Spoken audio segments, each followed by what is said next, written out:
Happy New Comic Book Day, geeks, and welcome to issue 42 of the Script Heroes podcast. The show where we bring you comic news, book reviews, and industry blues. My name is Joseph Jasonowski, and I am the writer of Janitor Hero, Cunning Carly, and the Cryptoverse. And I'm Katie Markham, scripter of the Rusty Robot Country Club and ghostwriter extraordinaire. Today in the polls, we are talking about Teenage Mutant Ninja Turtles Mutant Nation #1, Batman The Long Halloween, The Last Halloween #0, Winnie the Pooh Demon Hunter #3, The Body Trade #1, and finally, The Moon is Following Us #1. So a good mix of, actually I guess a lot of #1s now that I think about it. Well, if you think about the fact that The Last Halloween is a reprint of... The Last Halloween, or the Long Halloween special from 2 years ago? Something like that. Like right before Tim Sale unfortunately passed, but But we also have a very special creator corner today. We are joined by the writers behind one of our favorite recent series, Tim Daniel and DB Andry are here to talk all things Morningstar. And if you enjoyed that interview or any of the polls we talked about today or anything else on this episode, you can follow the pod on Twitter, Instagram, TikTok, and YouTube, all at the handle Script Heroes Pod. You can find me personally on all the socials at JJAZ1111. And I am on all socials at Katie Markham Pro. And now, let's get into the news. Okay, so for today's news, we're going to be talking a little bit more about World's Finest. And I'm interested to see, Katie, you said, I don't know if you know what I'm going to mention here. Well, my first thought would be a new Mark Waid series, because he's done his World's Finest Batman, Superman, and World's Finest Teen Titans. We have, we do have a new World's Finest one-shot. Oh. So, I'm going to make you guess because I enjoy doing that. Is it Mark Waid writing it? It's not Mark Waid writing it. Which I think is the first World's Finest project that's not Mark Waid involved, interestingly enough. So, yeah, we have a World's Finest special here, and I'm interested if you can guess the characters. Okay. And I don't know if you'll guess the creative team, so I'm not really going to make you. Do you want to give me the creative team? I think that's unfair. I can't give you the creative team. Oh. It's going to be really allowed to have clues, so literally it's just me guessing. Blue Beetle. No. Come on, go World's Finest vibes. Like, who would make sense to get a World's Finest book? I'll give you, if you don't get it a little bit, because like you're probably not going to be guessing the right things right now. So I might give you. I'll give you a hint. He makes me do guessing games because he likes to watch me fail. In true OG World's Finest, Green Arrow? No, he was Brave and the Bold. Basically, the what I'm trying to say is that it's in true World's Finest is that it's two characters. It's like a world, it's another, like, it's not Batman, Superman, but it's another character / character. Is it Green Arrow, Green Lantern? It is! Hey! Boom! Nailed it! Right there. We're getting Green Lantern, Green Arrow. And the reason I want to give you the creative team is because it's being written by the current Green Lantern writer, Jeremy Adams. With Lucas Meyer doing the main art, and then there's going to be a backup story with The Flash, which is going to be illustrated by Travis Mercer, but also written by Jeremy Adams. Hell yeah. Lucas Meyer sounds super familiar. Do you know... he was a Titans fill-in artist. When we sweet. And we like the art on Titans. No, Lucas Meyer's art was definitely solid. And we got a great Dan Mora Green Lantern, Green Arrow cover out of it, so, big win.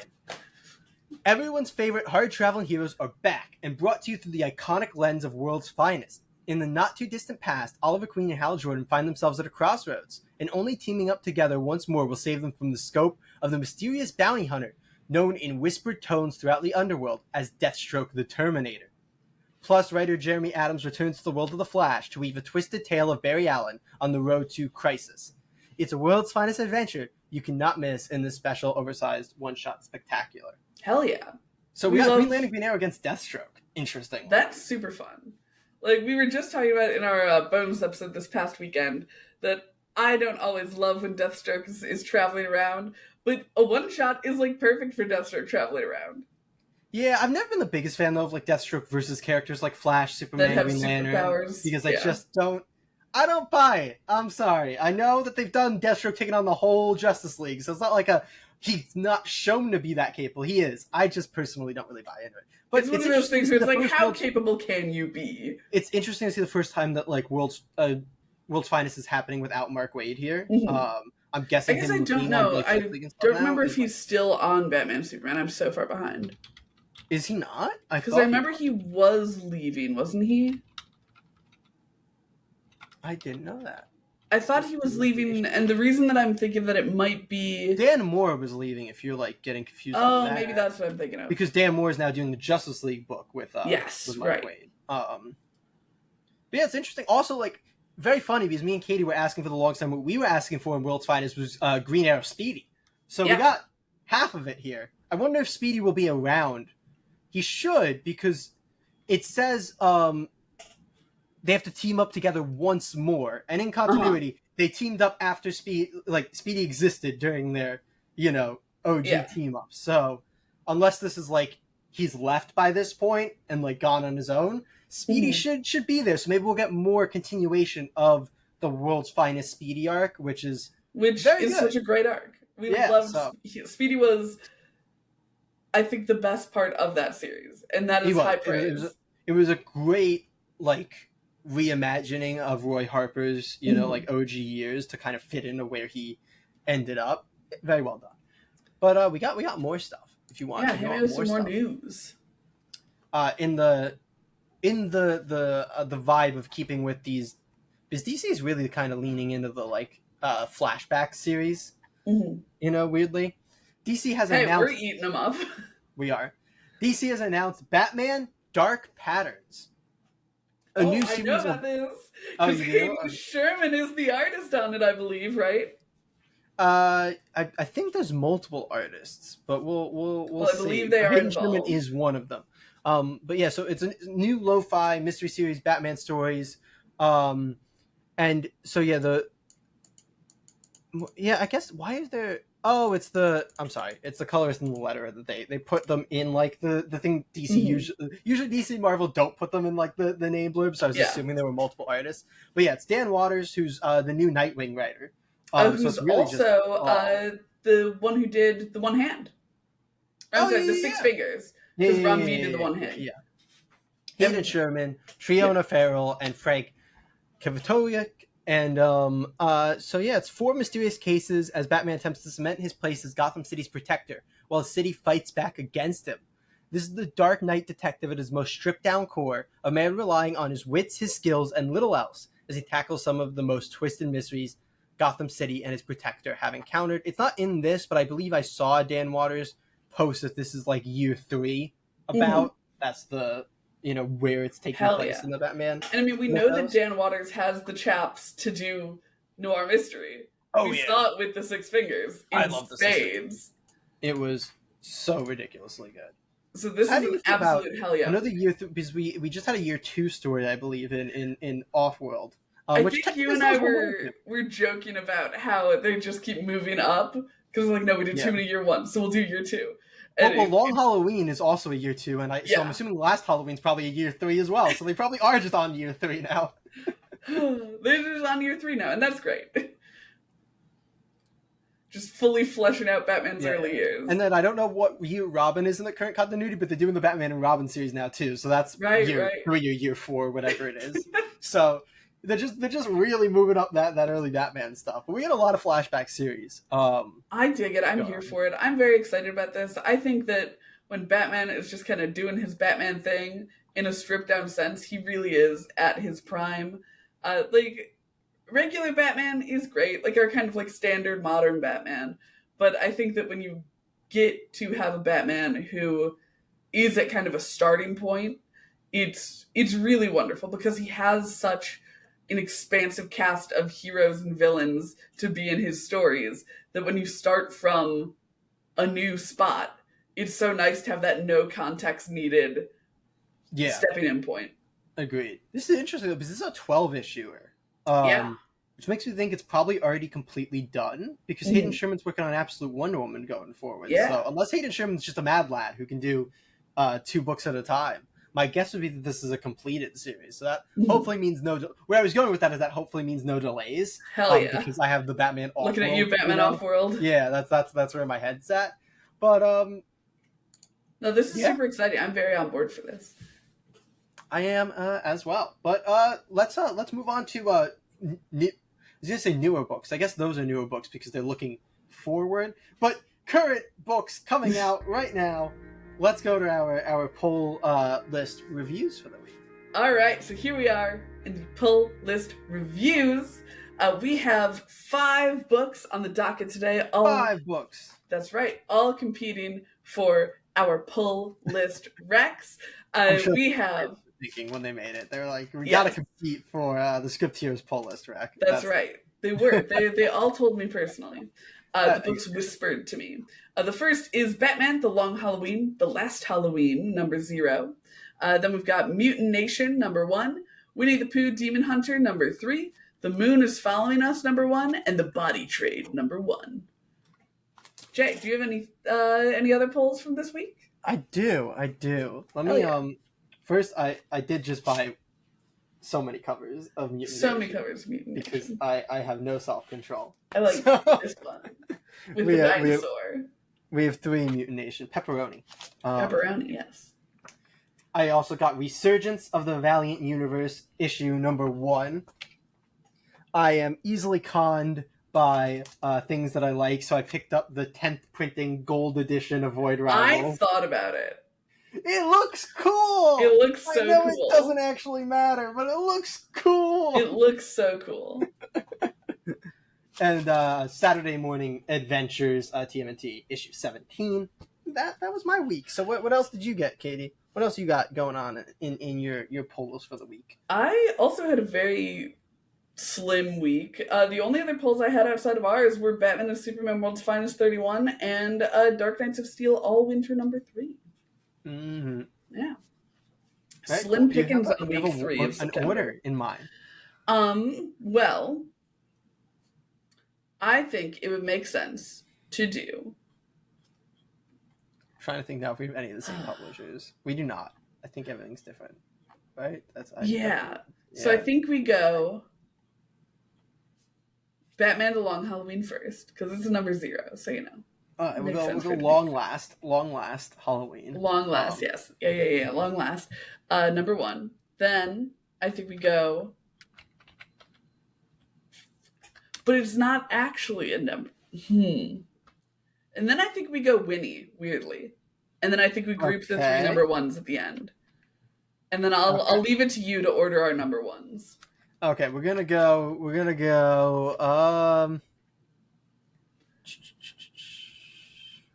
let's go The Moon is Following Us. Okay. And then we're gonna go into The Body Trade. And we'll finish off with MutantNation. All right. That's where I'm going with that. Yeah. So sounds good. Yeah, let's get over to long last. At long last, we're gonna talk about The Long Last Halloween, number 0. Good one. Let's go. Batman: The Long Halloween, The Last Halloween, issue number 0. Prelude to Batman: The Long Halloween, The Last Halloween. You thought you knew the whole story of Batman: The Long Halloween. You were wrong. Reprinting the final collaboration between legendary creators Jeff Loeb and Tim Sale, this special uncovers a deadly mystery that could destroy Batman, Commissioner Gordon, Two-Face. And, well, that would be telling, wouldn't it?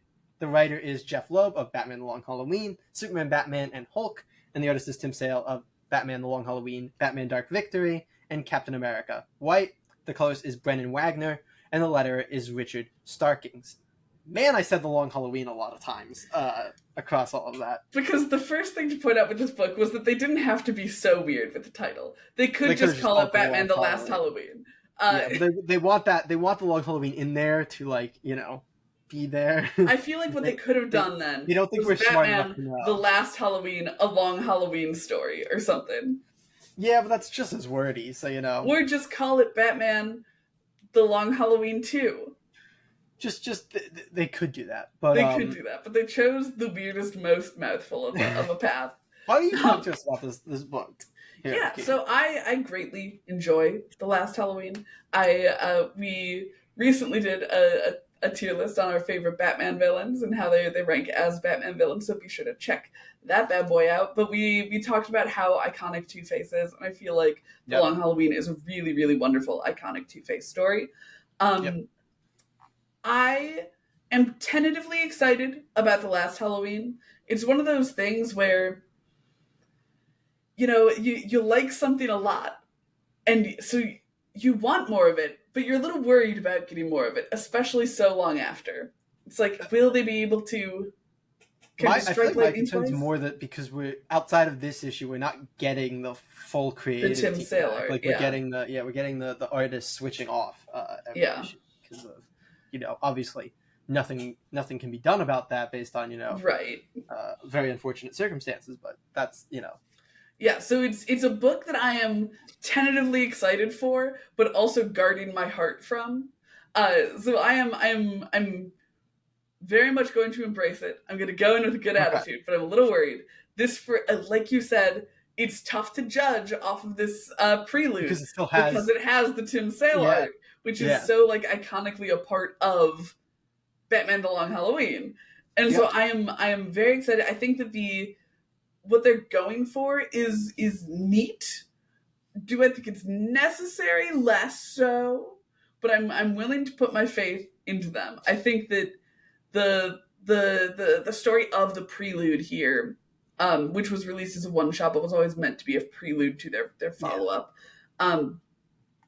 I thought it was fine. I liked it as a prelude more than like a one shot. I think because it has a pretty fun arc for Two Face, which I quite enjoyed because again I love when Batman interacts with like Harvey Dent and has that kind of yeah. tension built there. Uh, but otherwise, there wasn't a whole lot of movement on it because it is just a prelude. It's a number zero. Uh, Jay, how did you feel? I love this. I thought this was Right? phenomenal. So it's let me put this in maybe the best and I am very similar to you, like tentatively excited for the series because it doesn't have Tim Sale. That's such an important It's such an important piece. piece. But for this issue, Yes. it's so like just effortlessly Batman. I feel Right. like I feel like you read so many things. It's like, okay, here's this person's interpretation of Batman. Here's this person's like. This just feels like Batman. It just feels like Two-Face. It just feels like the Mm-hmm. world. I feel like I slip into it so easily reading this issue, and I enjoyed it so much. Like there's a lot of fantastic captioning in this Oh yeah. issue. Obviously, the art's phenomenal, and like you said, we just talked about Two-Face. I've said I love Two-Face. This is such a good Two-Face. So I know there's no way you can't turn back the clock. You can't change the way the world went. I really wish we could get this as originally conceived with this I creative know. team, and we're never going to get that. But I think it's a really, really strong prelude. It gets me excited for the series, even though it won't be the exact same thing. Mhm. But yeah, I was a huge fan of this. I thought this was classic, good, perfectly done Batman, Yes. and I was 100% here for it. You're right that the plot doesn't like move a ton. But It's not like it's a prelude. It's fine. it's a prelude. I think it does its job as a prelude really, really, really well. Yes, And, exactly. I really liked it. And I have nothing but faith that Jeff Loeb would not let anyone work on the book who he did not think shared the vision that he and Tim Sale had. Oh, Like, absolutely. It's just the like Long it's not Halloween like is yeah. such their like Yeah. child. But And my assumption would also be that he wouldn't have like done a continuation with anyone if they hadn't already like created the continuation. exactly, yeah. Prior. Yeah. So it is like that weird spot of they started it and they had planned it and it didn't happen and now so it's Exactly. happening in a different way. So Yeah. it's that Yeah, weird so way the world I'm goes. very excited about it. Yeah, I thought this was really, really, really good. I was a huge fan. I'm just being a baby and being like, oh, but it doesn't have Tim Sale. Yeah, but like this one does. So Exactly. Yes. And Solomon Grundy as well. Dude, I love me some good Solomon Grundy. He was in fact born on a Monday. I really did like Solomon Grundy in this. It was just a really good use of him. And there's a really nice moment in there. So yeah, I thought this was great. Agreed. But very fun. That's where I'm gonna land on that. There you go. Are you ready to talk about Winnie the Pooh? Let's do it. Winnie the Pooh, Demon Hunter, number 3. Pooh Bear and Christopher Robin recall how hard Eeyore's training was to become a demon hunter. They realize that they themselves have come far and won many challenges, but do they have what it takes for what's coming next?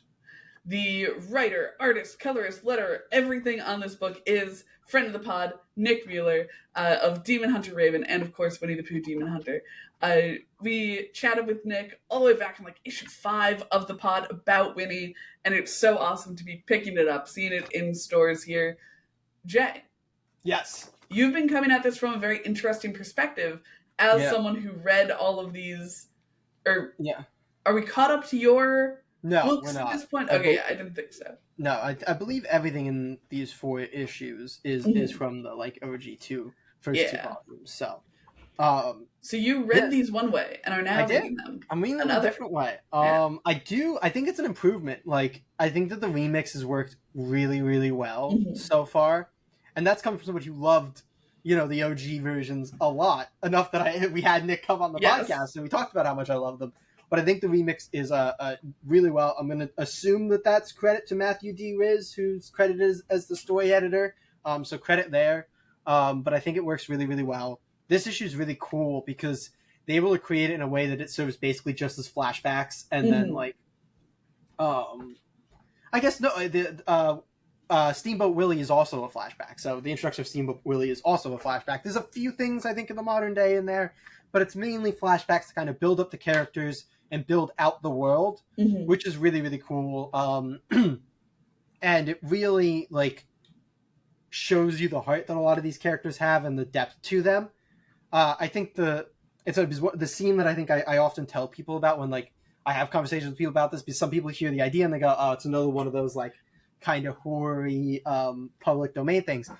The story I typically tell them about it is the story of Pooh, trying to get the honey. Yeah. With the balloon and the pop, because, that's just so classic Winnie.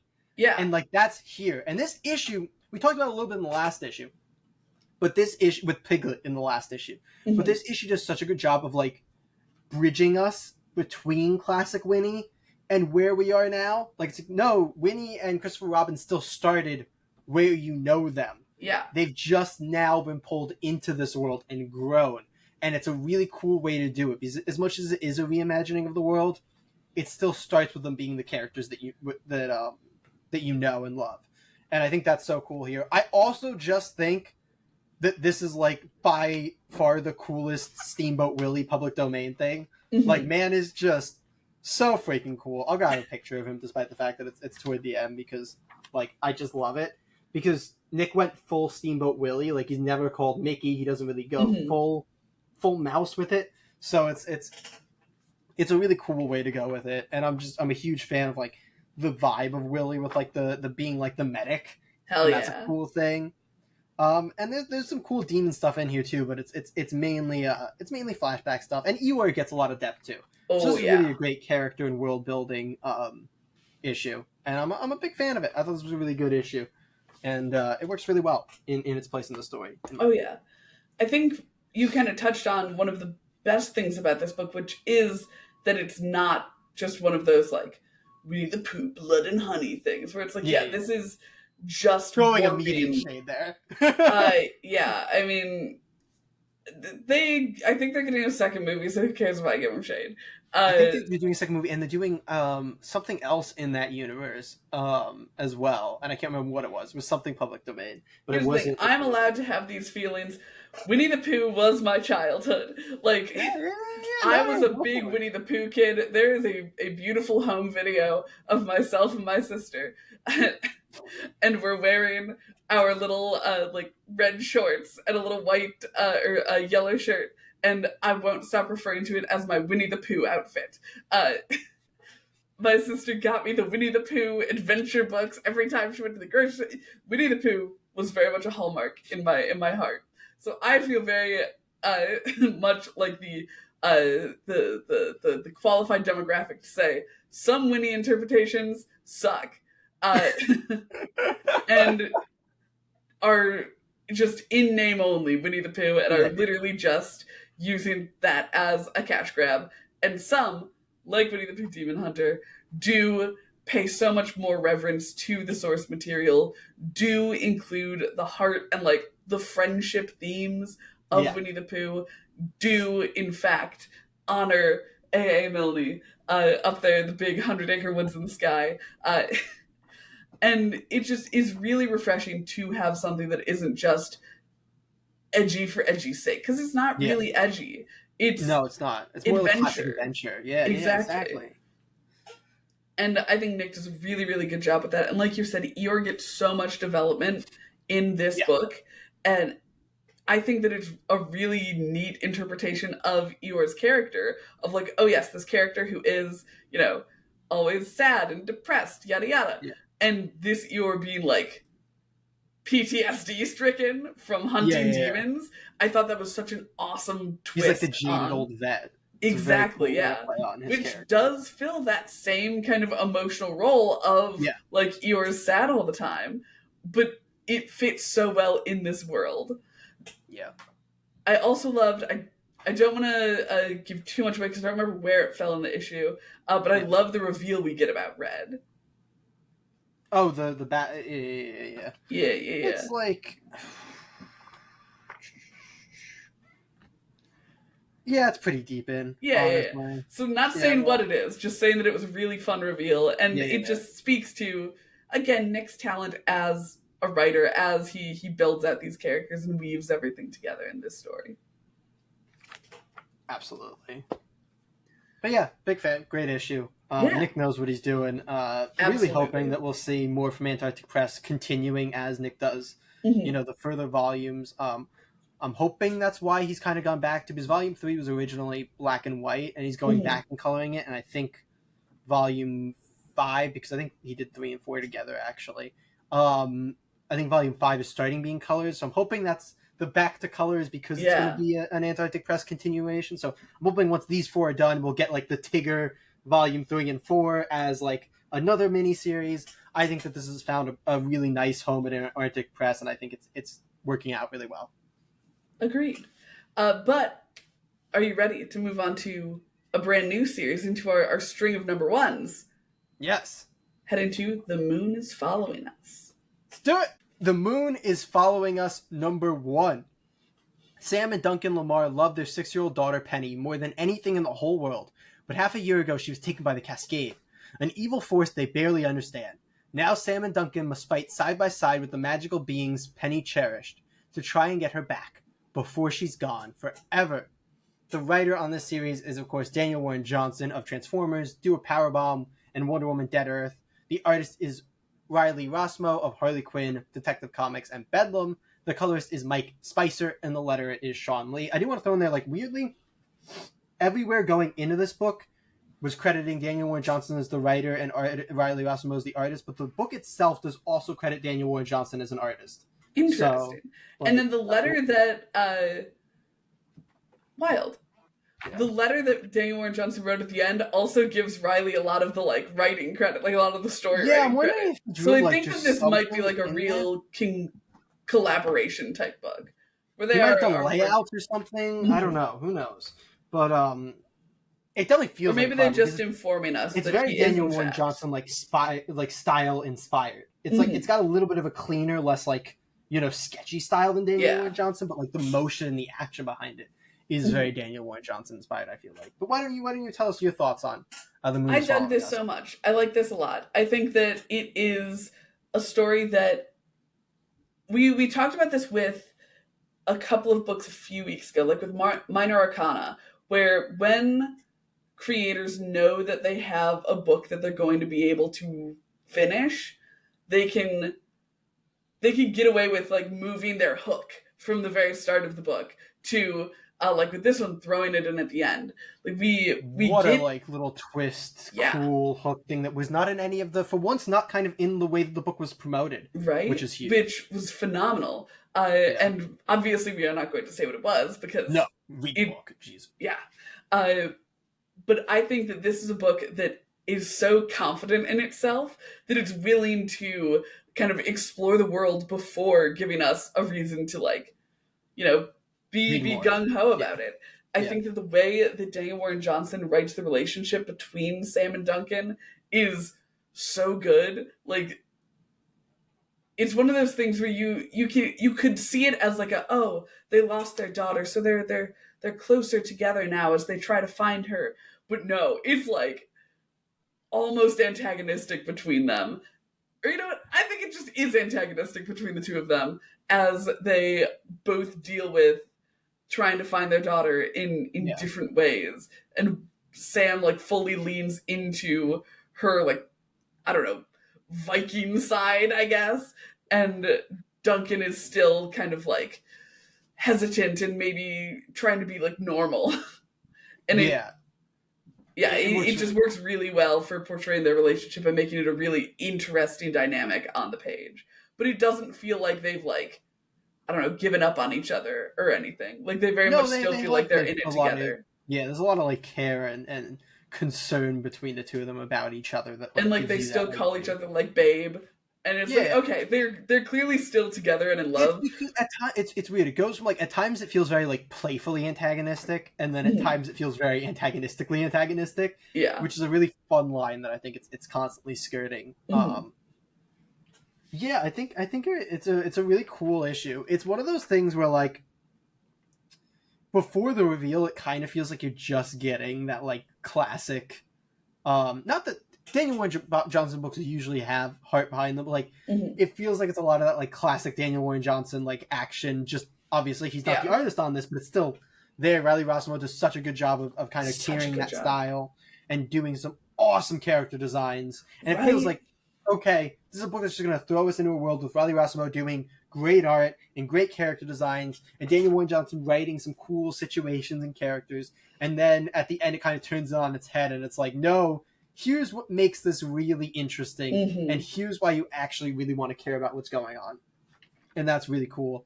And beyond that, there are still just some really cool characters. We got a Oh, yeah. goddamn like frog with like a little crown. What is that dude? A frog with I a love little him. crown and a little cigarette and a sniper that? rifle. We love it. I love that dude. I That also dude, think it's so incredibly cool. funny to just picture a frog looking through a sniper rifle lens because it's like got the scope there, and his Yeah. whole head would have to be sideways. That's just hilarious. Yeah, I think there's just so much cool going on here. It's a really, really good first issue, and like you said, the kind of first issue that comes from a creator who knows they don't have to be concerned with like people have to be. I got to make sure that people will read past a couple pages, and I have to make sure that people will want to pick up another. Like this is such a like measured. If people give this time and they read it, they're gonna be hooked and they're gonna want more.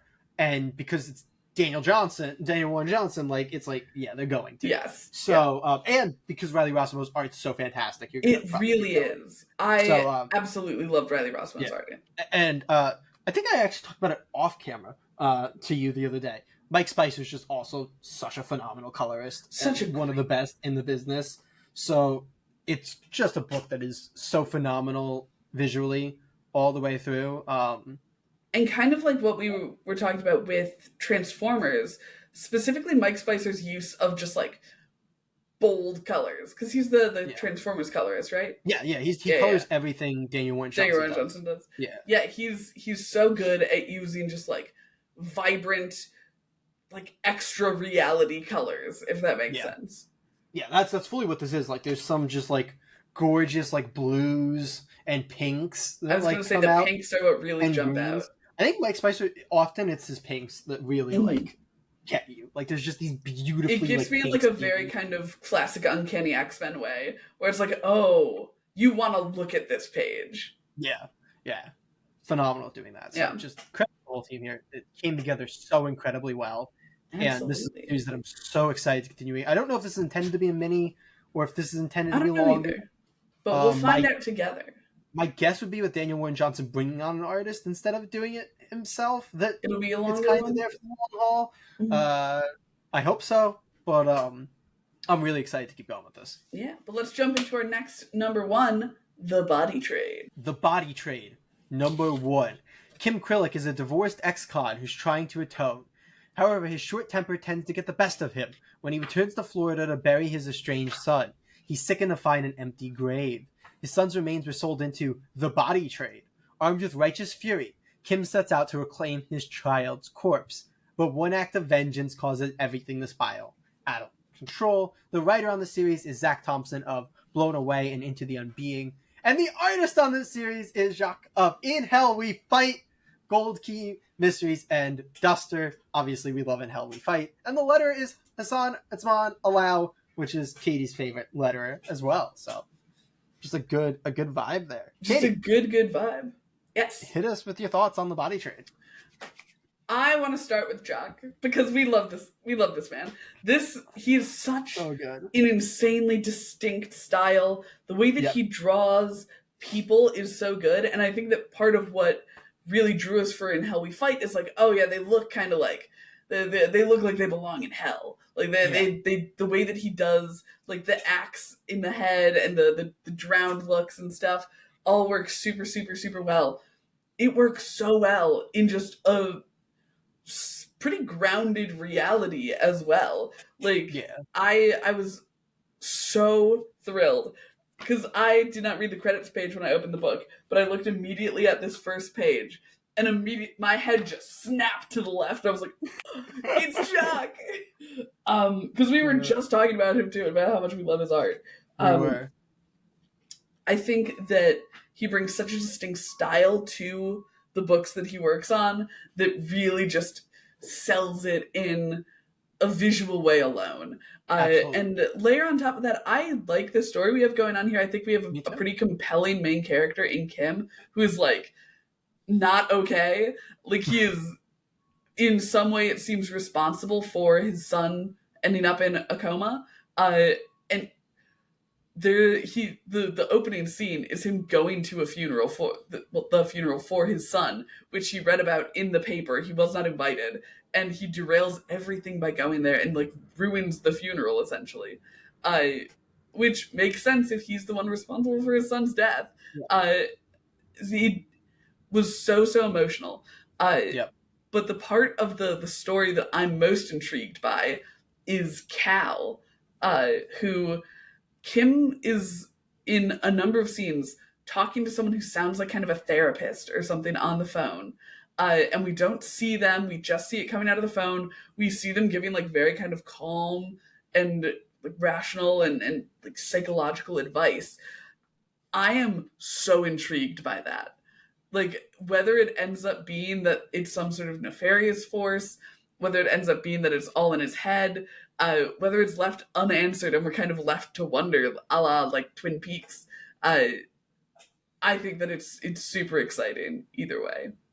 It's such a cool, like, this is one of those books that like doesn't quite give you the whole thing in the first issue. Like it's there's a lot kind of left unexplored so far, and it's really cool because so much of it's intriguing.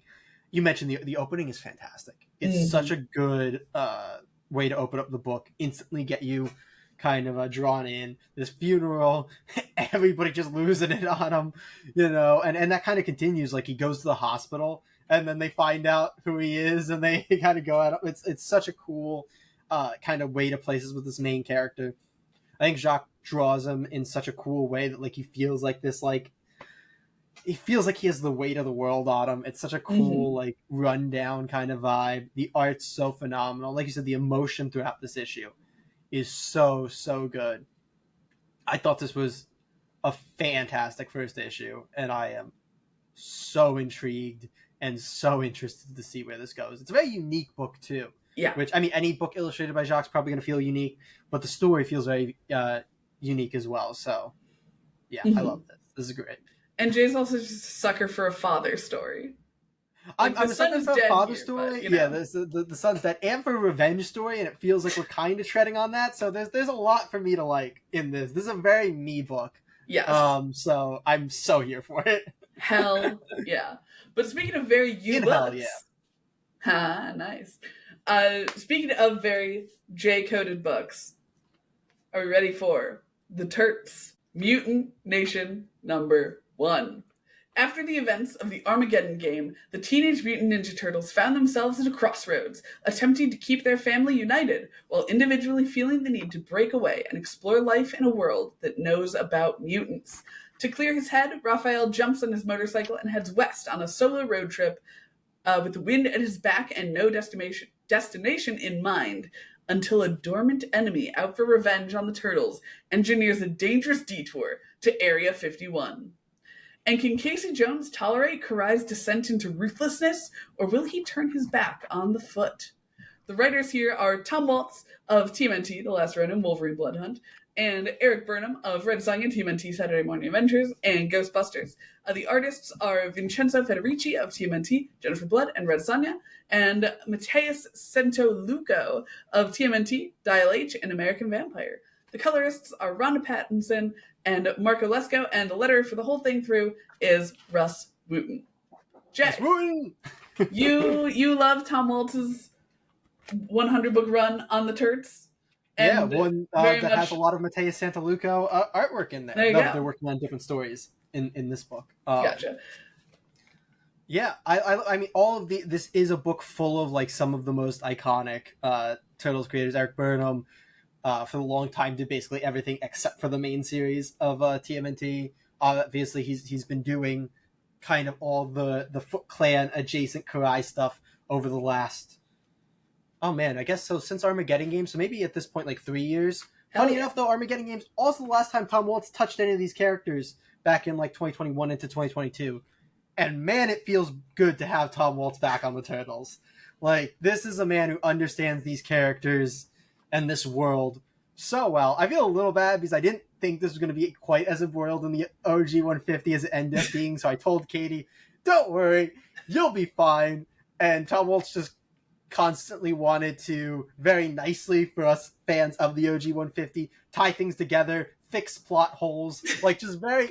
He is such a master of, like, he has like a 2-sentence thing in this that fixes a plot hole from issue 150, and it's amazing. Like, if you go onto the TMNT Reddit, all it is people complaining about, like, how are all of the Turtles back on the farm for issue 150? That makes no sense. Raph was gone. And then Tom Waltz in here, oh yeah, no, they teleported us all back in, you know, for that holiday. And it's like, oh, there you go.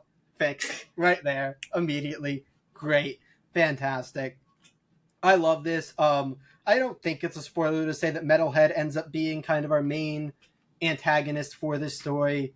And it's awesome to have Metalhead back. And it's awesome to have Metalhead back written by Tom Waltz because he writes him in such like this like coldly intimidating way. Mm-hmm. And it's phenomenal. It really is such a good antagonistic force, especially for Raph. It's such a fun dynamic. Most of the time you're going to get Donatello versus Metalhead. So this is a really fun dynamic to have here. Vincenzo Federici kills it with illustrating Raph and Metalhead and all the other characters. Mm-hmm. And the backup, I've mentioned before, I'm not the hugest fan of Casey in the Foot Clan, but I'm glad we're kind of back to him questioning things here. Like, this is not Casey good Foot Clan soldier. This is Casey like, am I making a mistake? Can I actually get Karai back onto the right side? We got cool things going on with Karai. And we have Mateus Santaluco, who is, in my opinion, the best IDW Ninja Turtles artist. Like, just phenomenal. Drawing Karai, drawing Casey. It's great. So across both stories, I'm such a huge fan of this. This is, if you're a fan of the first 150 and especially the first 100, this is the book for you to pick up. It has so much for us Turtle fans in it, and I loved it. Yeah, like you said, you had told me, like, oh yeah, it's fine. You know, you don't have to understand things. And I don't think that that's untrue. Like, I did not feel particularly lost in this book because Tom also does a good job of kind of explaining where the characters are coming from. So he very much kind of lets there be a bridge in for new readers as well, which I found very nice and kind of you. Thank you, Mr. Waltz, because not every new series does that when it's coming out of an established series. Yeah, I thought it was super wonderful. I actually really liked the backup. I thought the backup was super, super rad. It employed something that I wish that we had read before we talked about fight writing. Oh, you say, okay. Yeah, I thought you meant before that, because it is a continuation from Secret History, and I was like, maybe I should have told you to read that. Anyway. Again, it's one of those things where they very much gave you the context within the story. Like, it wasn't upfront in explanation, but through the characters' conversations, like, oh, I understand why Casey is a part of the Foot Clan right now. Yeah. But when we talked about fight writing, one of the things we talked about was like, when there's like an intense fight and you need stakes, your characters have to shut the fuck up. And Casey being on a phone call with April through an entire fight was so well executed as like a confidence thing, as like oh, Casey's doing it right, and just a way of reassuring us while this fight was happening that you could just enjoy the action of the fight, because like it's a fight that Casey's going to win. He at one point gets hit by a tuna, which was so fucking funny. Yeah, that was such a cool setting for a fight. It was like such just a cool really setting fun for a fight. Yeah. I also loved when they had Casey speak bad Japanese and they acknowledge in the little like translation, it's like Casey's like rudimentary understanding of Japanese. Yeah. The man is on Duolingo. Way to go, Casey. He's immersing himself. But the real highlight of that was Karai. She only gets like 3 pages or something. But oh my god, I am so hooked on what is happening with her. Karai is just best Ninja Turtles antagonist. Like, I know she's not in the antagonist role right now, but Karai, she's phenomenal. not. No, but that's why, like, man, I gotta get you on Secret History of the Foot Clan as we continue this, because Secret History of the Foot Clan is such a good Karai vibe. It has. I love Karai. You don't even have to get me on it. I will happily jump on it. Because she is so cool. I want to see more. I think 4 issue mini that they did literally as the bridge between like when there was no main Turtles book, like that was kind of what was going on. But super great. Raph's story was also wonderful. That one was a little more kind of, I think, context dependent, I guess. Like, or I guess I thought it was not going to really. be the opposite, and it's more so that I didn't know what Pepperoni was or who Metalhead was. So Pepperoni which is I was able his to dinosaur pet that he took when they went to the past. And so yes, he has a dinosaur pet. I was able to gather it, but it just felt like there were more little bits. Robot Donatello, when he was dead, was then put into the body of Metalhead. I remember from when we read Donnie's and then put back, but his like subconscious was kind of still there, and then Metalhead went a little crazy. Crazy. So like it was stuff that I was able to pick up, but it didn't feel as approachable. But it was still very approachable because I was able to pick it up and understand it and enjoy the story for what it was. So yeah, a very well done issue. Do you have any final thoughts before we jump into our let's jump into our Polis Rex of the week. Yes. Who's starting? Well, I don't know. Do you want to start? I can start. You go ahead and start. Because I already have it out. I was going to say, I feel like I know what it is. TMNT, MutantNation #1. I love this creative team. I love everybody working on this book. I think Tom Waltz is one of the best writers in comics, especially when we're talking Teenage Mutant Ninja Turtles. I think Eric Burdom has a great understanding of the Turtles. I think Matteo Santaluco and Vincenzo Federici are both phenomenal artists. And I think that this issue works so well. It's such a nice bridge. It's nice to have, like, as we're getting the reimagining or the relaunch of the Turtles, which obviously this is building us to there, having something that kind of takes us back to that feeling of like the Tom Waltz Turtles at the same time is a really cool way to kind of give fans everything that they could want, give them options, give them some different stuff. And like I said, it's just great to have Tom Waltz back on the Turtles. And it's great to have Eric Burnham get to continue the Foot Clan story, because that's been such a cool story across Armageddon Game and then the Secret History of the Foot Clan. So yeah, I'm a big fan. This is awesome. Pick it up, especially if you read the first 150 or even just the first 100. Like, this is a book for you if you're a Turtles fan. And if you're not a Turtles fan, I think it's worth picking up alongside the main TMNT book. But yeah, get it. MutantNation #1. Katie, what's your Polis recommendation for the week? Mine is going to be The Moon is Following Us, the new Daniel Warren Johnston Riley Rossmo book. I think that between the amazing art style and the super awesome twist at the end of it, it is gearing up to be a series that I am going to go absolutely feral for. Specifically, Riley Rossmo's freedom to do weird fucking shit in it, because it's got a lot of these like kind of strange creatures happening. That little bat baby was so weird, and I loved him dearly. There's just a lot to get excited about in a brand new universe. Fully agree. This is a great book. So here are your Polis recommendations for the week. Get MutantNation #1 and The Moon is Following Us. And if you liked anything you heard in the other reviews, the books were really good this week, pretty much across the board. So you should definitely maybe pick up some of those as well. But yeah, speaking of good books, we are going to head over to our Creator Corner to talk about Morningstar with DB Andry and Tim Daniel. Okay, and here we are in the creator corner. Today we're joined by two honorary script heroes. We have Tim Daniel and David Andry, the dynamic co-writing team behind books like End After End, Denizen, and of course Morningstar, which is what we're talking about today. Do you guys want to give our listeners, watchers at home, a quick pitch for Morningstar? Sure, let's start it off. DB, you want to tag team this? We got 1956. I usually give it the really quick pitch of Go it's an for it. Amblin style family horror. There you go. In the tradition of does. things like Poltergeist or E.T. or even Super 8, but 1956, Kootenai National Forest, smoke jumper Nathan Garrett perishes in a fire. A year later, his family, headed up by Jolene Garrett and her two children, go to scatter his ashes. It's a symbolic gesture trying to knit this fractured family back together, and it's far more than a goodbye and a symbolic burial. They are visited by what looks to be the specter of their deceased father and husband, and that's where it all begins in the lookout tower, 60 feet off the forest floor, called the Morningstar.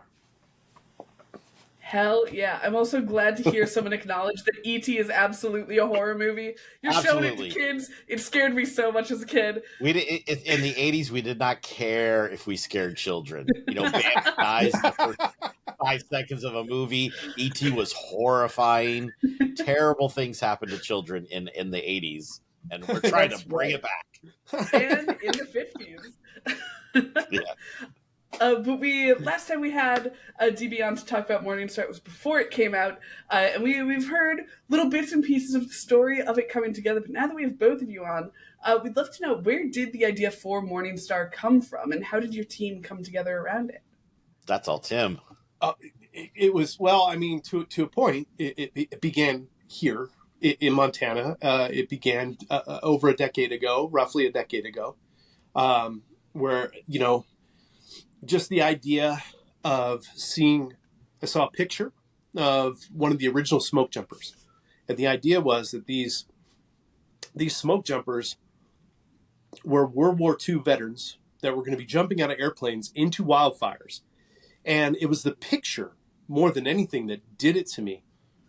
The picture, was like an astronaut and a warrior. Like it was the mesh metal steel faceplate with this almost astronaut-like jumpsuit, and it was just a startling visual, and that kind of began the idea, and it sat in a drawer, let's just say a hard drive or drawer for almost 10 years, and it was a partially formed idea of this family that Dad was going to revisit them after his death. And once DB and I started working together, I just handed him that sketch of an outline, and what came back was something so fully realized, the characters so deep and rich, their language, their attitudes, their interactions, and suddenly it was real. It was Morningstar,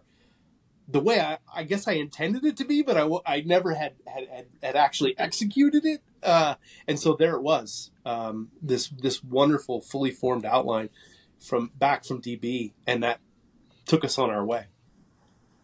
And Marco Finnegan had already, worked with Tim at developing that first story and that first pitch that kind of, languished. So I already came in with really strong visuals and an idea of where at least the launching point of the story was, and then I could add some character stuff in, and we could figure out the ending, and the trying to wrap this craziness, because Tim has all these visuals of all this stuff that's happening, and then we got to wrap it together to have some kind of satisfying ending.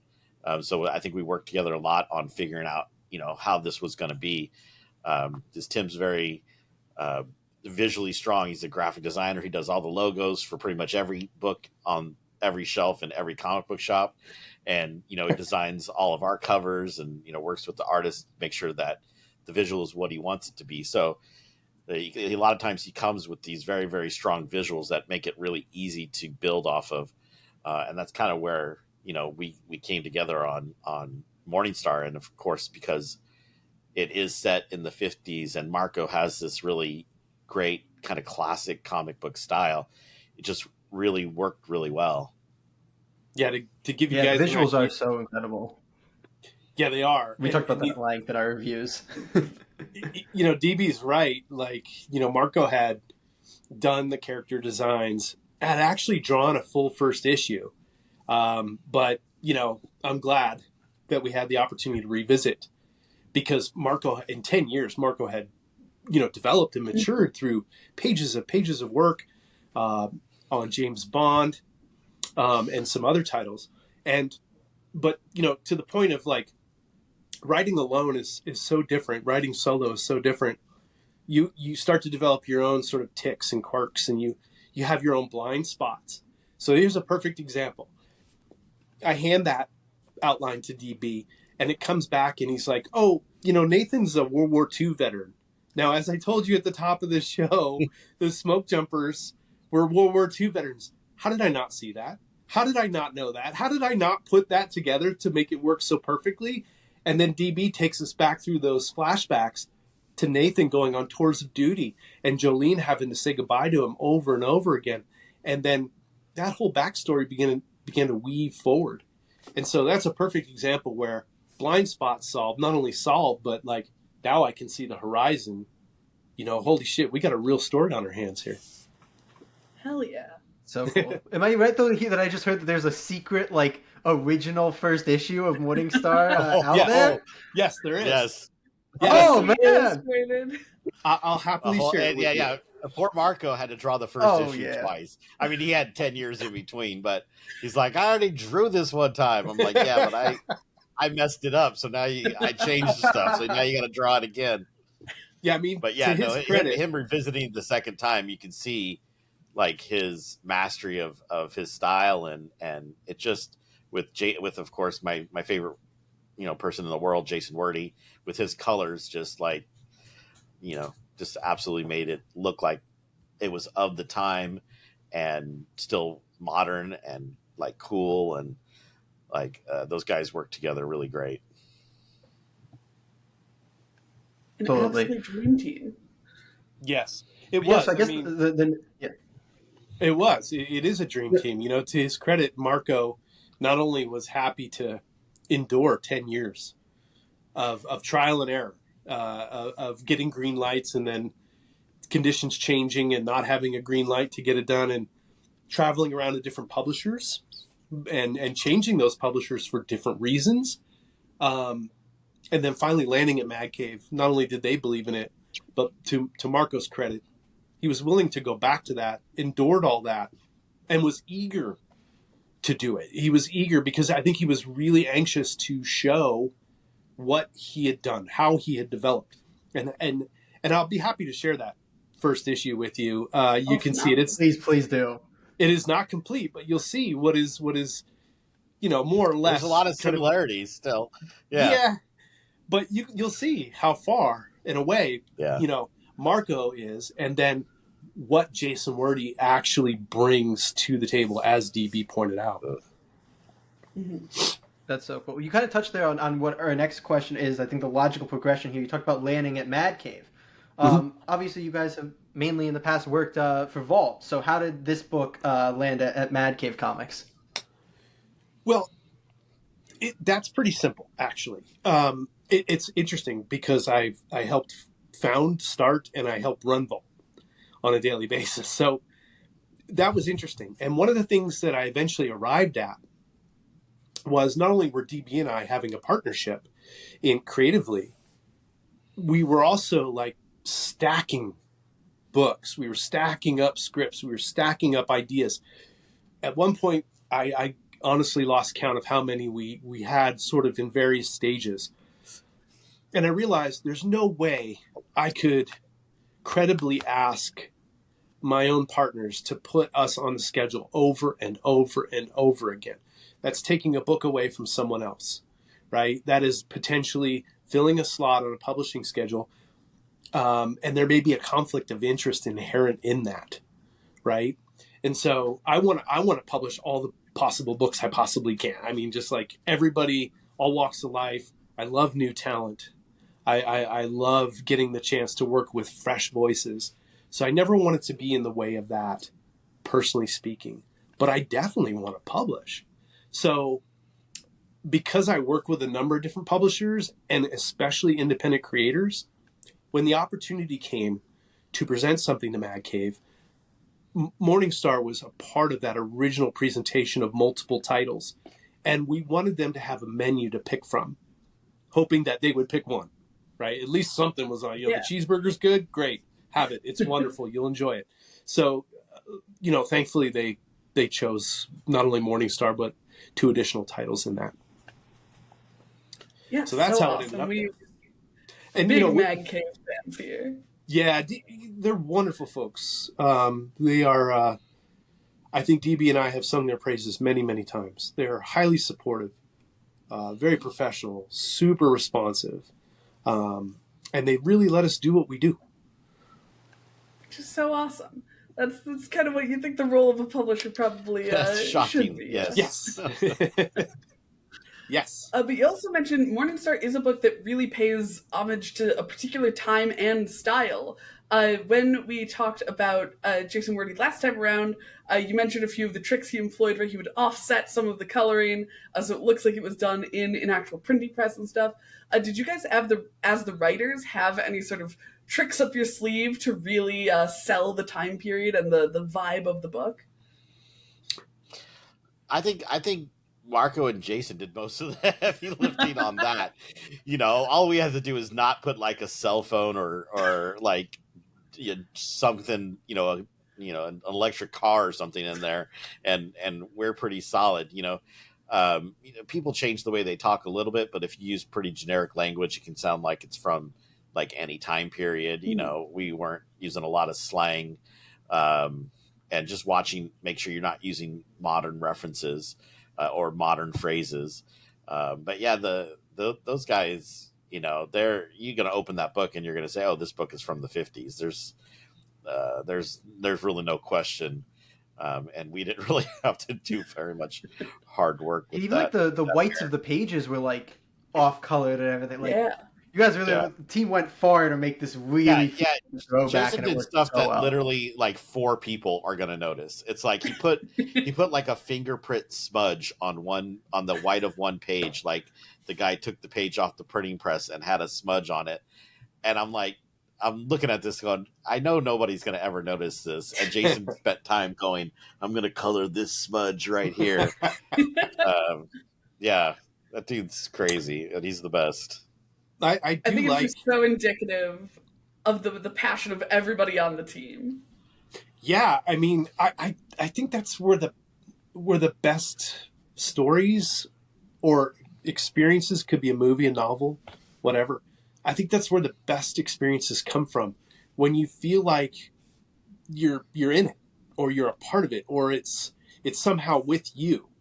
And we really did consciously. I think every single member of the team, including Justin Birch, our letterer, made conscious decisions along the way. And, I think Marco's style, coming from the lineage of the artist that he comes from, that he has studied, right? So you look at like Alex Toth, you look at some of the, some of the legends of the industry. And then you look at what Wordie's capable of doing, and just sort of pushing on Jason to step away from the stuff that he was doing. But Jason's a virtuoso. And the way I was convinced of that was, one day he sent me like a 180-page graphic novel, which is multimedia, that he did all himself. And it's like if you took Dave McKeon and you took like David Mack and Bill Sienkiewicz, and you just kept putting people in a blender. Like, Wordie's sitting on a masterpiece. And I'm like, this guy can do anything. Let's see what he can do here. And he goes, right? He just goes. And he keeps going. And I think someone pointed out, Jason he starts to mimic or sort of amplify the feelings of what's happening on the page. Absolutely. I think that was your note, DB, that you're talking about how things get more offset, things get wilder, the colors get more unhinged, right? Yeah. When like Jolene's like really under intense pressure, when things are going crazy in the book, you'll see he increases that shift, and he messes with the palette and changes it. He did the same thing, in Resonant. When the waves would hit, he in one of my other books, and I fell in love with that, and he just keeps bringing new and creative ways to have the colors be part of the story, which is not what you get with a lot of colorists. A lot of colorists Yeah, are I think we great. talked about that in our reviews. Like it's just coloring that really elevates the comic. It's not just there. It is such a part of what you guys are doing. Yeah, absolutely. And I think when you talk about the passion, that all the whole team had, I mean, think about a story that you hold on for 10 years. Right. I mean, there's got to be something special and something that hits you about that story, and so that started with Tim, and then, he passes that along to me, and that's infectious, from the top down. And this was something he loved for, and held on to and didn't forget. Go back 10 years in your own mind to stuff that you loved, and do you still love it, and are you still that passionate about it? So it was really easy to get on board with this, and and him also having the flexibility and the kind of collaborative spirit to say, do stuff with this, and not be like, no, you can't touch that part of the story, or this is set in stone. Nothing was set in stone when it came to me. So I have just as much, personal ownership of that story, and I'm just as much personally invested in it as Tim is, as Marco is, because I wasn't like, an editor on it. I wasn't a spectator or someone just putting in comments. I really got to jump into the story and tell it from beginning to end, just like Tim had gotten into it and told it from beginning to end, and we got to tell it then together. And so, with that level of collaboration and with that level of flexibility in like allowing another person into your ideas, I mean, it's just, you can't help but fall in love with the stories. You guys are doing such a great job of leading right into the next question we have lined up. We're You've done it professional again here. interviewees. We're a segue machine. Yeah, we do this But for a yeah, living.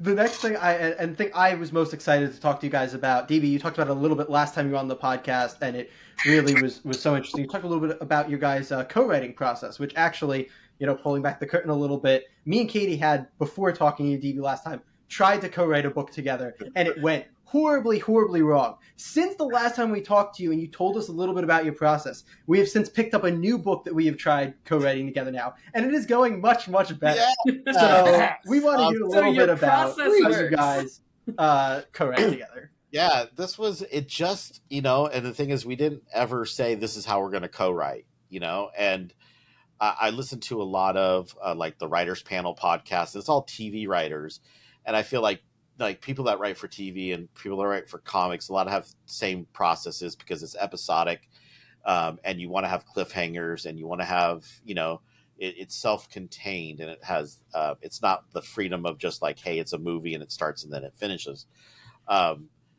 So a lot of TV writers will choose scenes, like outline everything first and choose scenes, and that just was never how my brain worked. I am not a good outliner.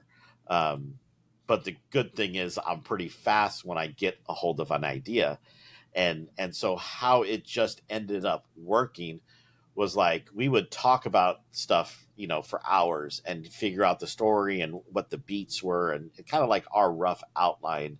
And then I go, okay, I got enough in my brain. Let me write a draft of it and let me just get it out. And I do what's called a vomit draft, and I get as much out as I can. Usually at least an issue, maybe 2 issues. And I really love dialogue. I feel like dialogue is something I enjoy, and hopefully it's one of my strengths.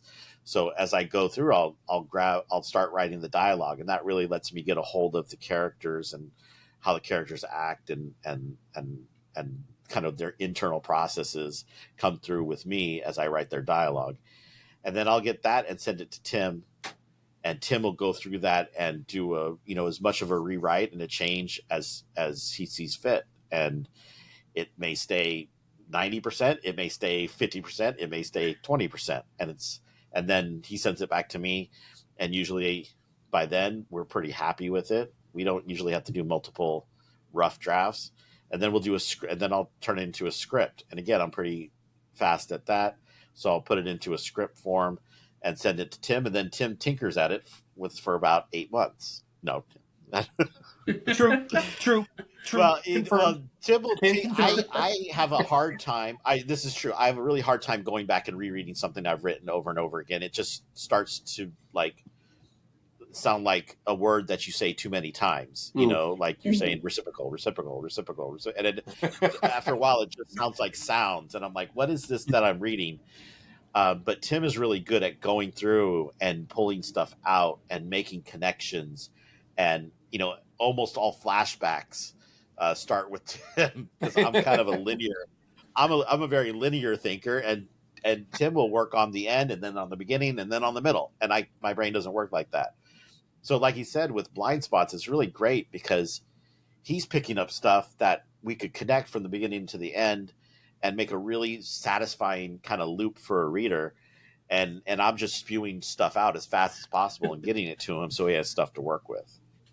It's interesting that what DB's done is basically point out so many of the differences between us is kind of what makes us whole, right? In terms of our writing process. So like DB, talking about the value of the language, hearing those characters, hearing their voice, the value of that voice, and what it means to him, and where that's his point to hold on and go. I'm, as DB pointed out, I'm the visual guy.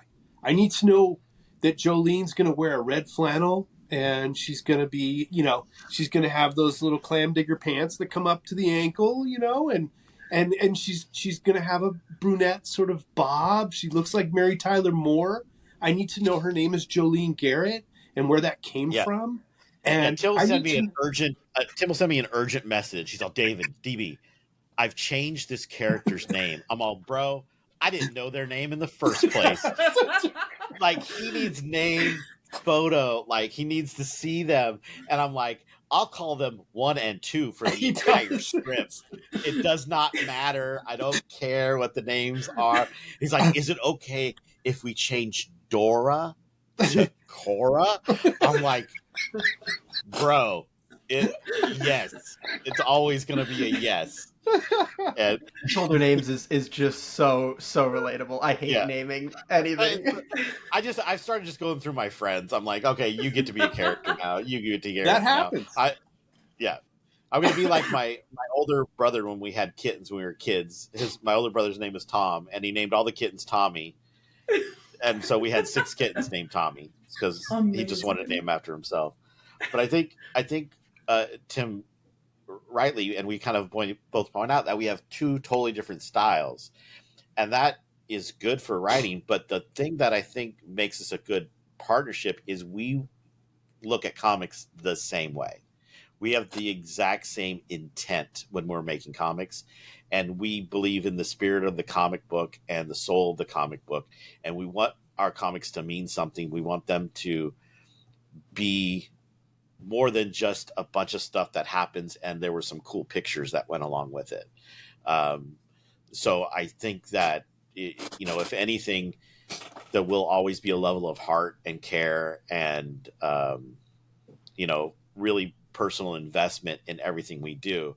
And I think if we didn't have that would be a hard hill to climb over to be co-writers if we don't look at comics in the same way. We're not going, okay, how is this going to turn into a pitch for TV?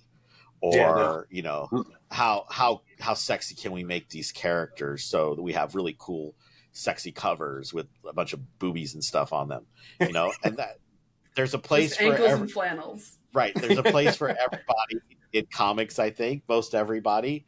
But for us, it really has to come from a very personal, very, meaningful place for us to want to spend the time to work on it. Yeah, I mean, those differences then become the mesh point, and that is it. Ultimately, I think that's just yielded the best result. It also, the benefit, I think, to all this has been DB is very fast and prolific. So what that means is it gives us the chance to examine, in totality almost sometimes the story, so that we can see from that master outline, we're looking at, individual issue outlines, and we can see kind of where those connection points are, what things we might need to reiterate in a story or amplify in the story. It also means sometimes, I think there's been some surprises in that who has come forward, what character has come forward, what character might start actually driving, or that we've become enamored with. There's a handful of characters, Grink from End After End was like fully formed, and it was hard not to fall in love with that character and not let him literally take over Walt's whole journey. But he comes forward, and then his voice is so pure and fully realized, and so it's that way kind of all the way along in our different experiences, and it's still true now. And I think it's because we didn't plot territory. We didn't say this is for you and this is only for me. Don't put your finger in my pie. I won't put your finger in your pie. Leave the pies alone.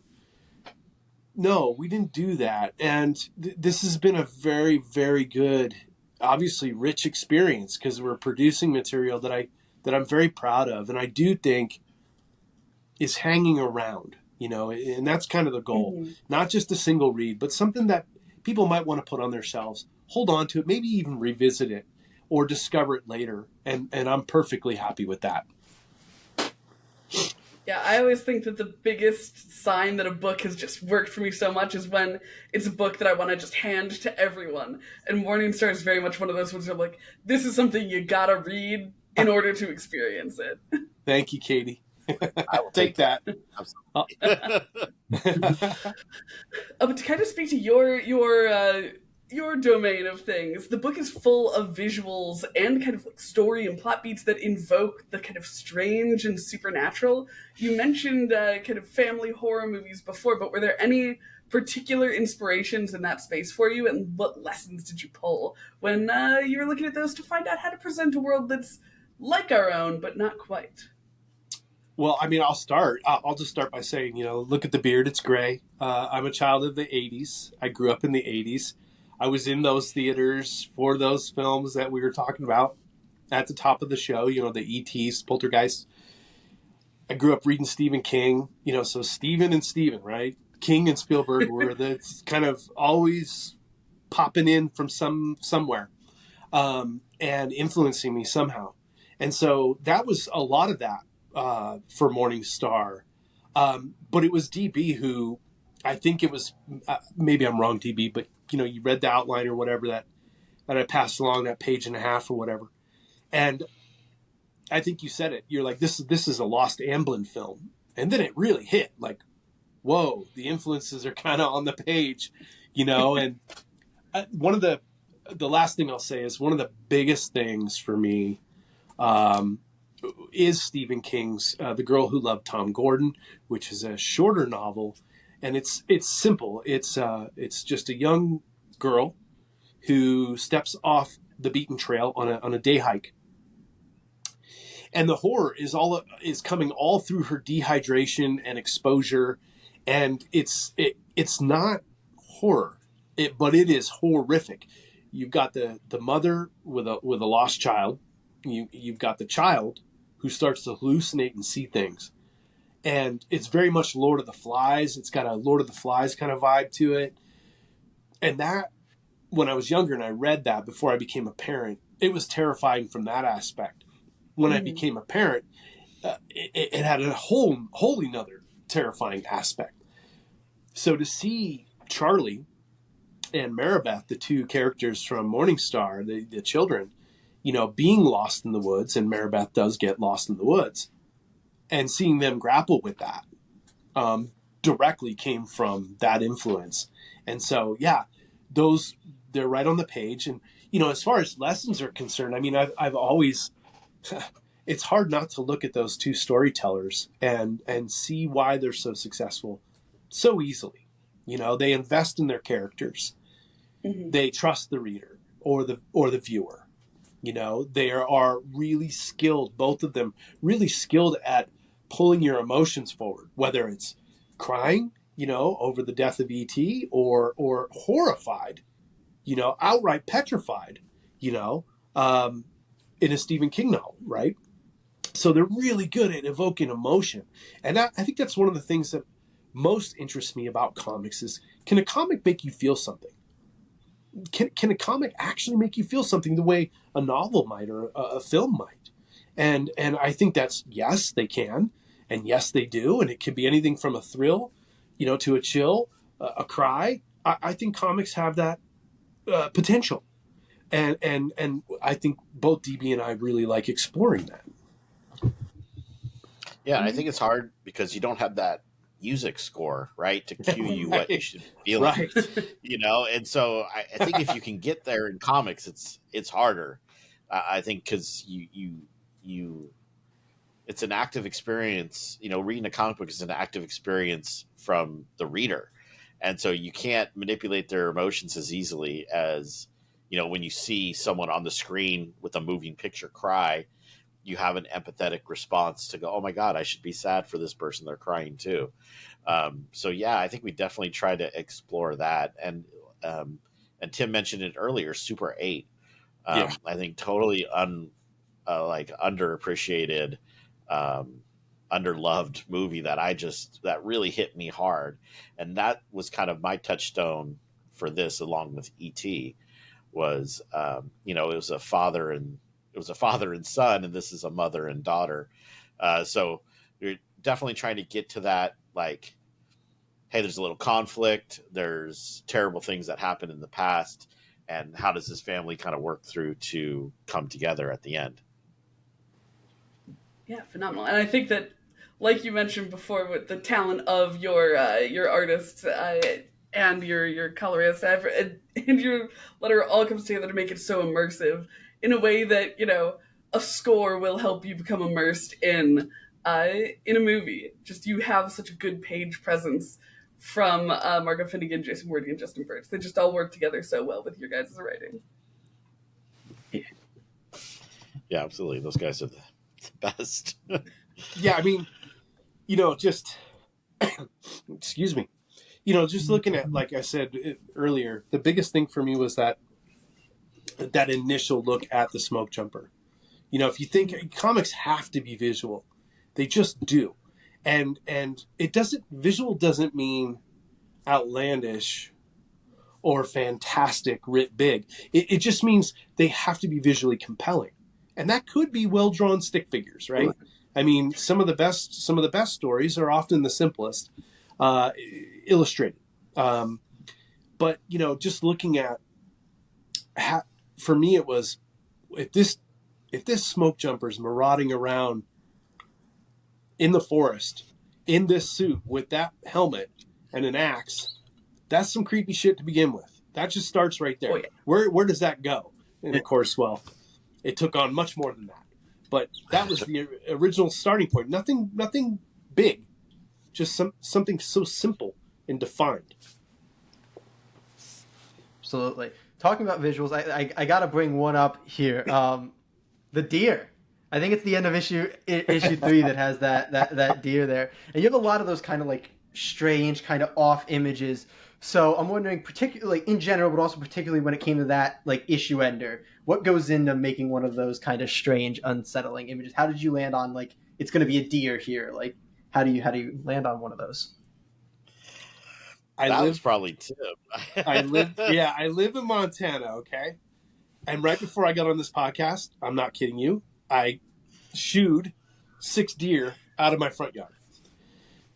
And they were all standing on their hind legs? They all stood up and went, Now, yes. Now, let me tell you, sometimes at night, like I'm writing late night or we're working on a comic late night, I go out front, right? And I smoke. I have a bad habit, but I smoke. So I take a break and I go outside and I smoke.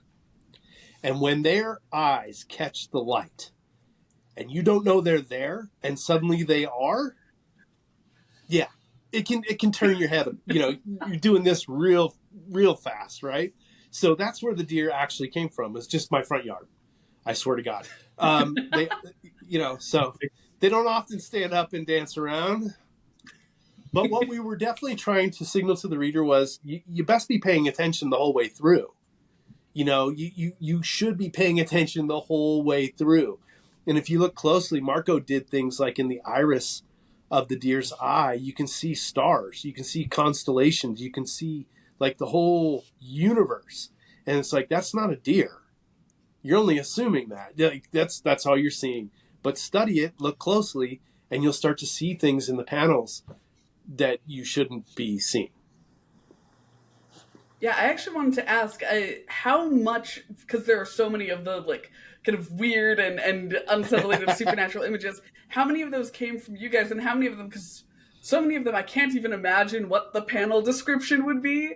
So, how do you communicate? Creepy deer something looks so creepy. odd?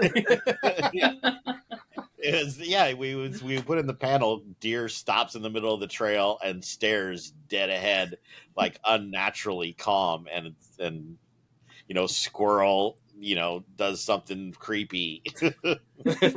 And Margaret just goes from there, Yes. a real magician. Yes. Yeah, I mean, all that stuff, like, once you get started, you start to see the possibilities, right? So, like, the deer, there's 4 deer. There's 4 aliens. Whoops, spoiler alert. All right, there's 4 interdimensional beings, whatever you want to call them. There's 4 family members, right? And once you start to see the possibility of the deer, and then the deer standing up, and the deer mutating, changing shape, like standing up and bipedally walking through the forest. Then you see the ranger, you see McMahon, right? Ranger McMahon. You're like, that dude ain't right. There's something not right here, And then DB capitalizes on that, right? So he's like, okay, we're gonna ambush Maribeth in the ranger station with all the woodland animals coming at her, right? You see their eyes reflected in the light, and then they ambush her. They're all huddled in there, and you start to see stuff like that, the possibilities of it, and then it just becomes fun. You actually have to pull back a little bit to say like, whoa, I'll go nuts. I will go nuts. Well, I don't know if we've ever talked about this, Tim, and correct me if I'm wrong. I'm not sure you even wanted an explanation for the creepiness when you started the book. You just wanted it to be creepy as hell, yes, and not really explain it. Yes. And my very logical brain could not wrap around that. So I had to come up with a reason this stuff was happening. And so that's where we got to, I think, the whatever you want to call them, the interdimensional, yes, time traveling alien creatures that were sending probes into our universe to just observe. And that's why when they started to do stuff like talk or move around, they kind of lost cohesion and melted, and Charlie was controlling a lot of that too, because again, remember, once Charlie disappears, he can move through time as well with the aliens. And so you kind of see that at the end where he's kind of moving them forward, and then they're on a planet with ray guns and rocket jetpacks and stuff like that. He's like, oops, I went too far. And he scrolls them back into, so we can play around with that time and I just had to have something physically to hold on to that I could go, okay, this is why this is happening here. This is why this is happening here. We do ask a lot of our audience that's reading it. But me as a writer, I couldn't make that leap that I think Tim initially wanted to make, where it was just like, hey, it's just creepy shit, and you're just gonna have to suck it up, and there's creepy shit happening. Even if we never explained it, even if we never had that ending and explained it to the reader, me as a writer, I needed a logic path that I could walk down. I was really happy with the ending. I thought that you guys did a great job of bringing it together, making it very satisfying. Thank you. Yeah, I mean, back to the core of the book. What's that, Katie? You just bringing it back to like the core of the book. It just all keeps coming back to the family, and it just works so well. Yeah, I mean, again, that's back to that question about, what do we do for each other as co-writers? How does that process work? It's exactly that, right? It's exactly yeah, this is just going to be a terrifying, weekender for this family. Okay, but wait, why? That discussion happens, right? DB's like, I don't know. Like you said, I need something to hang on to. Okay, yeah, you're right. Like, okay, now what is this? What shape does that take? Well, here's a possibility. Oh, okay. And you start to think about, like, you start to think about how it relates to everything else. And once that possibility is decided on and sort of picked from those discussions, and always, so far, it has always felt extraordinarily natural. Like, that's the way it was supposed to be. That was supposed to happen. So when DB talks about, like, oh, Tim will send me this thing and trust me to do things with it. Well, yeah. And that's precisely why. It's that bond of trust, of knowing that, like, this person's going to put the best care they can into it. They're gonna problem solve. They're gonna build. They're gonna world build. They're gonna develop. They're gonna, work on the the sort of the interactions between, as I said, between the characters, and all that's gonna come back, and that's inspiring. Then I feel like, okay, standard. Okay, let's go. Let's keep going. The bar keeps raising. And I think you'll hear a lot of writers say the scariest thing is the blank page, right? That's the most frightening thing, and it's because the possibilities are literally endless.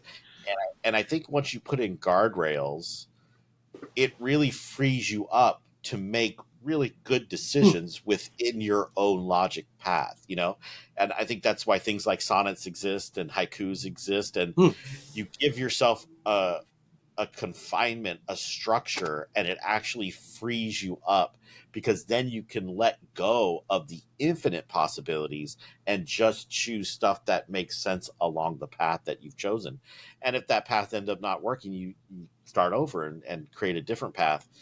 But with infinite choices, you get kind of locked up and you just can't move forward. There's too many things it could be.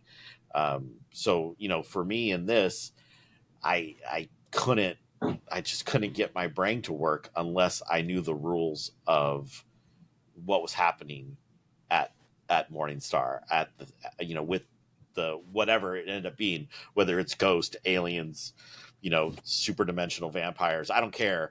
I need to know what they are, so I know their set of abilities and powers and whatever, just so I have a way to move forward. No, that's so wonderful. And you work as such a good team together. It's such a treat to read the stuff that you have written.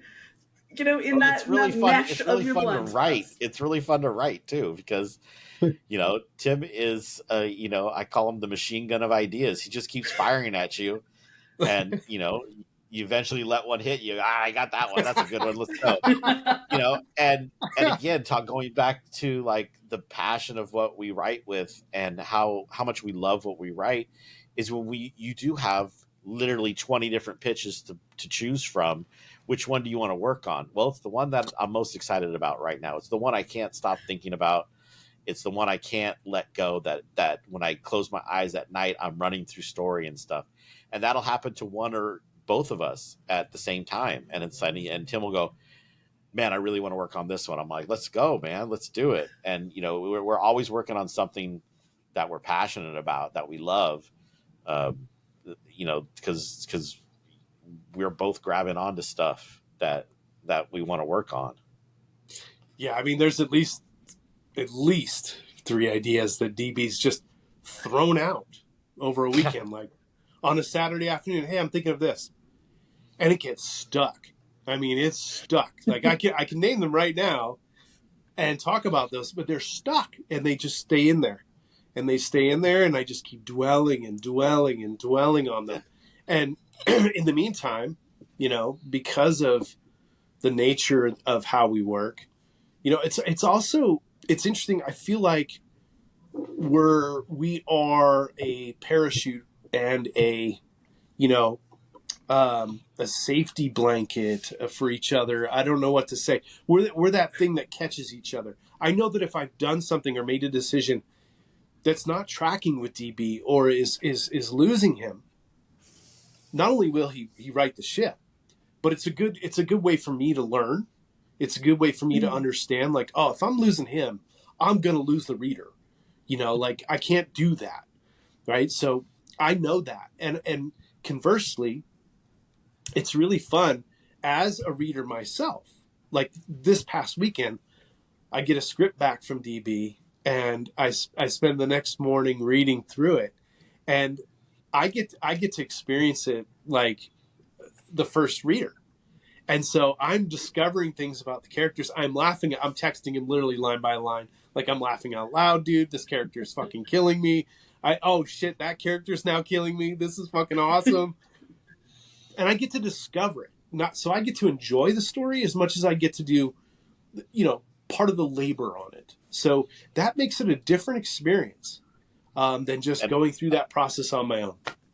And I have a terrible memory, so I will forget what I've written. And so it's when Tim sends me the second draft of what I've wrote, it's like all brand new for me. So I'm like exploring it for the first time. You're like, oh yeah, that character is killing it. I'm like, that's great. I love this. Who wrote this? You're like, you did, you big dummy. I'm like, oh, shit, that's true. Yeah, like literally about 3 weeks ago, Tim, I got to work on blank at chapter 3 this weekend. I'll get it to you, I promise. And I open up my computer to work on it that weekend, and I had already written it.